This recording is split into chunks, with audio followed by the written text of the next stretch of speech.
In this documentary, I'm going to be talking about streaming and video on demand and what this holds for the future of cinema. Hi, I'm Luke. Hi, I'm Ben. I'm Sarah. So hi, my name's Scott. So my name's James. Hello, my name is Sam.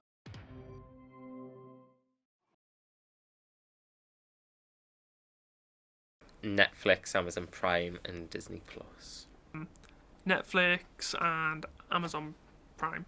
So currently streaming service wise, for like video to do with like obviously your film and TV, I would say Netflix is one of the bigger ones, and then obviously I also use Disney Plus at the moment because I feel like at the moment Netflix is starting to lose a lot of my interest because there isn't a lot of amazing new things coming out. There's like once every couple of months something good comes out and you're like, well, I want to watch that.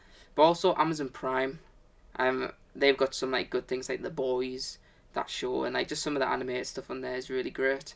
And then for music wise, I always use Spotify because it's great, just great streaming service for audio. Yeah, so I use Disney Plus, Netflix, and Amazon probably the most. Out of them three, I probably use Amazon Prime the most. It's just got the shows I watch and produces some good content for a cheaper price.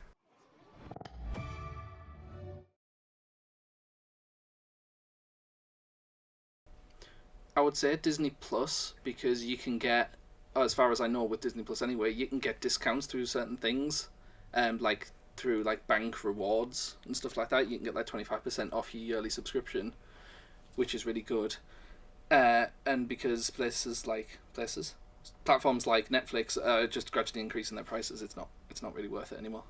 Well, currently, since Disney Plus has brought out that Star Now side of it, once they acquired, I think it was 21st or 20th Century Fox, whatever you call them, I would say Disney Plus seems the biggest value for money for me at the moment because you've got Star Wars on there, you've got literally Marvel, and then you go on to like the Star Now side, and you've got all not the HBO, you got all like the shows like Grey's Anatomy, which they're great to binge watch. You've got American Horror Stories, you've got Walking Dead. Like I'm a bit of like a geek/nerd kind of thing for that. Like when I watch stuff, I either like watching documentaries or stuff like that. I'm not one who can just watch something like a gardening program. I like something a bit different. I would say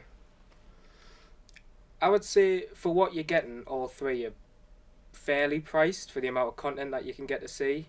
But for me personally, I would say Amazon Prime. I think that's the best.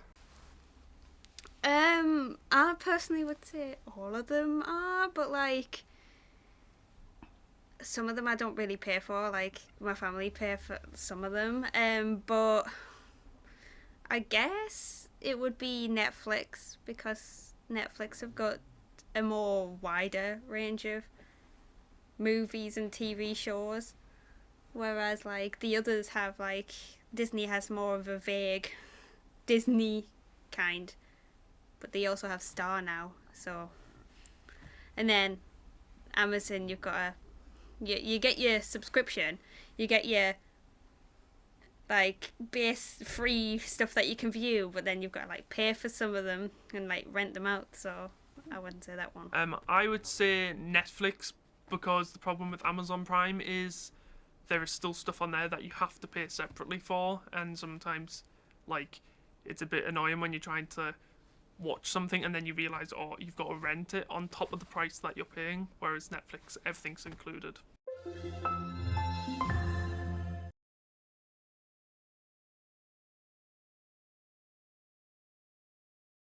So when it comes to streaming online, a lot of the time I will use them, like obviously the features through my smart TV, so you can access Netflix through that and Disney Plus, just for ease because I'm lazy, to be fair with you. I don't want to have to turn on my computer and that.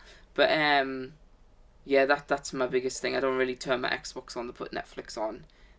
So I stream things online using my TV and my PC. TV and PC and tablet. I use my computer and my Xbox.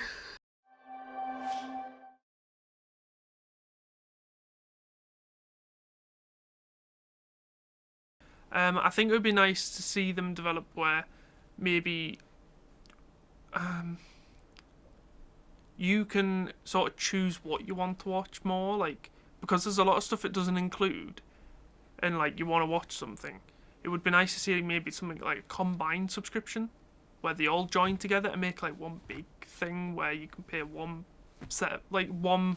payment every month and have all of them, because things don't have other things to watch, so it's kind of hard when you want to watch, like, for example, Miami Vice, which is on one server. Like, if it was on one service and not another, and you're paying for the service it's not on, it's kind of like, it works out to be quite expensive. I would just prefer it to be just one streaming service, because it's better, because if they all combine together, then you'll get the movies that are on this other streaming service, so you don't have to keep like buying other ones to get these videos, like movies. So if I was watching something on Disney Plus, I don't really need to, if there were like one thing, I wouldn't need to like move over to Netflix to watch something, and I wouldn't have to like check on all these other streaming services and see if it's on these other streaming services. I'd like to see the prices go down or stay at one set price, because I don't think that bringing your prices up just for like 4K and that every like 3 or 4 months, that doesn't attract customers and that turns people away. I would like to see streaming services developed by making it cheaper, obviously be better for everyone. Possibly adding where multiple people can watch at the same time. I know Disney Plus have already kind of started that, but I think across all of them, that would be great. Well, since seeing how they developed and adapted to be more interested since COVID with that watch party stuff, it's very interesting to see how it could develop more. I do think the watch parties are great, because obviously we can get together with a couple of mates, don't have to be in the same room as them. You can literally be in your own house having a couple of pints or whatever in from your own comfort, and it's just a lot more, what's the word, like, it's less isolating to watch TV and that, especially if you're someone who lives by themselves. I would love to see that start to develop and grow a lot more within these streaming services. And alongside that, for development wise, so I don't really want to say what development's already happened. Development wise, I would love to be able to see maybe a lot more like personalized interactivity kind of into the databases of these streaming services.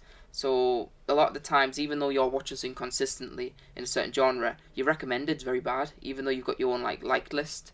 And I believe for the cost that you do pay into these things, it'd be great if I'm paying so much a month. I want to be able to start getting more a tailored experience to myself, even though like just by a quick development of a program put into these like new innovative technologies of the streaming services. The way that Disney has incorporated Star, was that from Fox when they merged with Fox and they added all that content in? I know like merging all the big corporations and stuff isn't necessarily the best thing in the world, but it means that you have better access to a lot more content and a lot more diverse content, which is what Disney Plus has got, which is why I think it's the one I use the most at the minute, because of Family Guy, basically.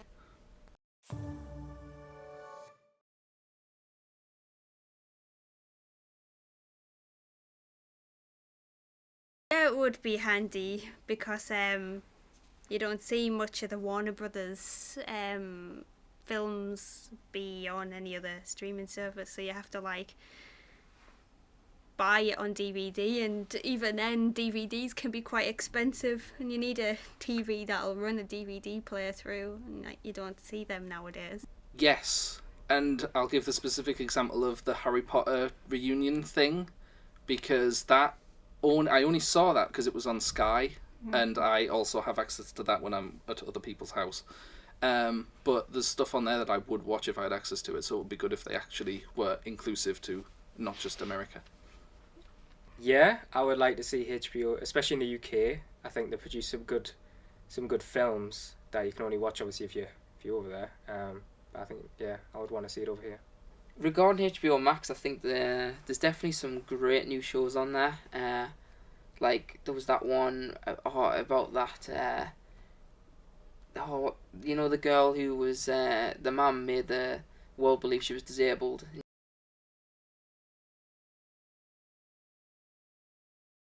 That was only on HBO Max, and I'm always seeing clips from that on like Facebook at the time, on TikTok now, and you like Googling it, going, where can I watch this? I think it's on Amazon now, but it'd be great it's not just that show. You see so much coming out on HBO Max. And nowadays, you're not stuck by like technological issues when it's to do with streaming. It's not like a cable TV where I don't even know how it works, but I take it there's issues when you go on traditional cable TV with the satellites to get satellites from America to hit your stuff over in Britain for that kind of thing.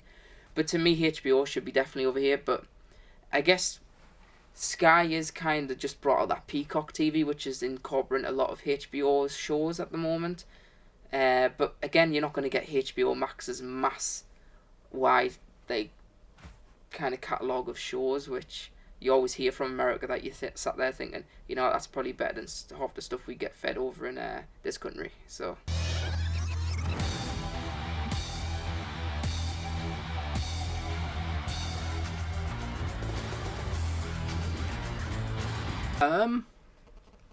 I have previously. I'm not really at the minute.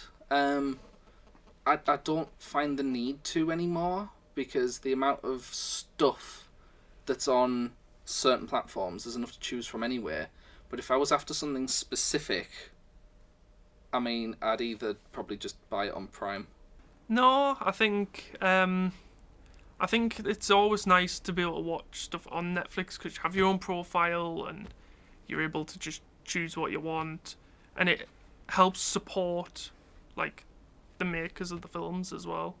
I wouldn't be, but other people might be just because of the prices going up, and some people just can't afford that like price each month. No, I wouldn't pirate any movies or TV shows. It's just, I think it's the way it's moving forward. Things are just getting more expensive. It's just something you've got to deal with. To me, the rising cost isn't too much of an issue at the moment. To myself, as like an individual, luckily, like my own circumstances mean it doesn't really affect me too much. Like at the moment, obviously, if they were to start the increase where you were paying as much as you were paying with your traditional cable TV, such as Sky and that, and it was going to be like £50-60 a month just to be able to use these streaming services, that's where it would affect me the most, because I'd be like, I'm not paying £40. Whereas a rise from £5 to £8 to me isn't too much of an issue because it's already quite cheap. But to answer the question of pirating, probably not, because like I say, one, I wouldn't know where to start, and I don't want to absolutely riddle my PC that I need to use for work and everything like that. But I enjoy being able to just see a new films to go to the cinema experience. I don't feel like I need to pirate it, or like just being able to wait for it to come out on the streaming service, as I said. Well, to be fair with you, I enjoyed going to the cinema a little bit, but location-wise, sometimes getting to the cinema and that, obviously, it's not ideal. Obviously, when COVID hit, I didn't go because it was closed, or I always was very cautious at the beginning. To me, I would say I probably went more because I'm a bit more confident with like it all now. Like I got it a couple of months ago, and honestly, I'm just like kind of living the dream almost. Just like not as nervous about it. I'm going to the cinema. Like the new Batman came out, and normally I'd be like, I want to go see it, but I want to be careful and that. Decreased. Why? That's not even necessarily relevant because it's more just because I'm busy. But I only go to see things like Marvel and Star Wars and Disney these days. Like, I wanted to see Dune, I wanted to see Batman, never saw them, still haven't, even though they're now on streaming. I just haven't watched them. I think in the last 2 years, it's increased. I think during COVID, I must have just missed the feeling of going to cinema. So now, then you can. I've been going like every month, just seeing whatever's new, really. When looking at the graph made by the Digital Cinema Media in 2021, with the UK admissions by month versus pre-pandemic, it is shown that the viewings made a drastic drop in September only to quickly rise again in October. But it is shown that in November it made another drop, but can be shown to be making its way back up again in December and hopefully continues to rise. From the conclusions I can draw from interviewing many different people, see that people think that the cinema will continue to survive, even with streaming services taking over. If this is still the case in the ending of 20 to 30 years' time, we'll never know, but the cinema continues to survive.